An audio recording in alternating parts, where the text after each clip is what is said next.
মাদক সেবনের প্রতিবাদ করাই যেন কাল হলো রামেলের। পরিবারে একমাত্র উপার্জনক্ষম ব্যক্তি ২১ বছর বয়সী রামেলের ইচ্ছে ছিল প্রবাসে গিয়ে উপার্জন করে অভাব দূর করবেন পরিবারের। সেজন্য ঋণ করে ৫ লাখ টাকা জমাও দিয়েছিলেন এজেন্সিতে, কিন্তু তার আগেই চলে গেলেন পরপারে।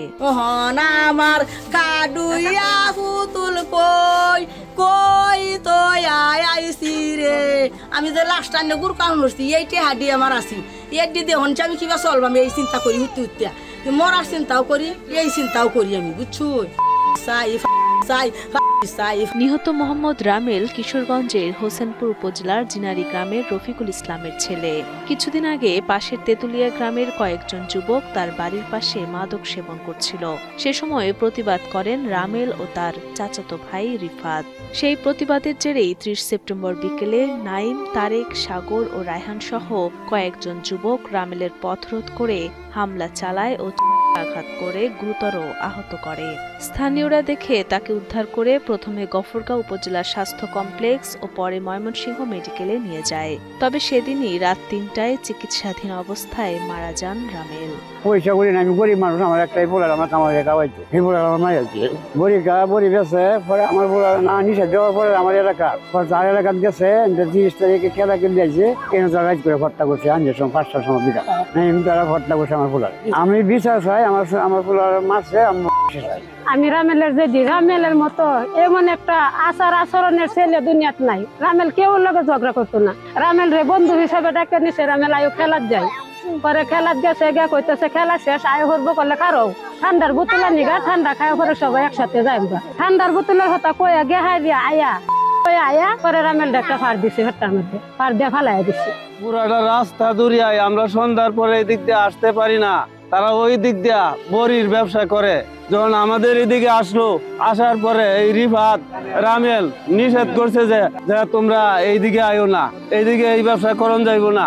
আমরা এটার বিচার চাই, সুস্থ বিচার চাই এবং চাই এদের চাই। এ ঘটনায় ৩ অক্টোবর নিহতের বাবা রফিকুল ইসলাম বাদী হয়ে হোসেনপুর থানায় মামলা দায়ের করেন নাইম সহ ৭ জনের নামে। তবে এখন পর্যন্ত গ্রেপ্তার হয়নি কেউ। রামেল হত্যার বিচারের দাবিতে মানববন্ধন ও বিক্ষোভ করেন স্বজন ও এলাকাবাসী। তাদের চাওয়া দ্রুতই হত্যাকারীদের গ্রেপ্তার করে শাস্তির আওতায় আনা হোক। রফিকুল ইসলামের দ্বিতীয় ছেলে মোহাম্মদ রামেল কে হত্যাকারীর বিচারের দাবিতে আজকের এই মানববন্ধন।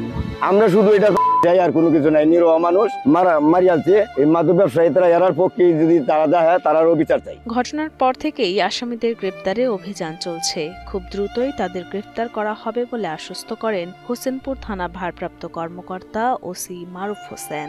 গত ৩০/৯/২০২৫ তারিখ বিকেল অনুমান ৫টা থেকে ৫:৩০টার দিকে জিনারি গ্রামে রামেল নামক ছেলেকে পার্শ্ববর্তী গ্রামের নাইম নামে একটি ছেলে তার সহিত পূর্ব শত্রুতার জের ধরে ওই দিন রামেল তার চাচাতো ভাই সহ খেলাধুলা করে বাড়ি থেকে ফিরছিল।